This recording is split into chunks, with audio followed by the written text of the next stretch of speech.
Hey, what's up, everybody? Kettering Gamer Guy coming at you tonight. Uh, I'm getting ready to upload a Nintendo Entertainment System breakdown and cleaning job. My friend brought me his original Nintendo he's had since, I assume, 1985, 1986 when he was a kid.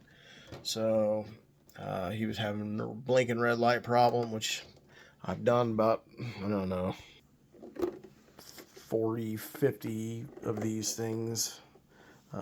So I broke it down, cleaned it up, put it back together, tested it, worked real good.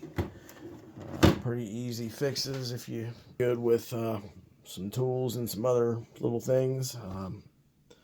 So yeah, getting ready to upload it, and I hope you guys enjoy it.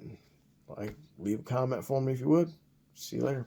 Kettering Gamer Guy out.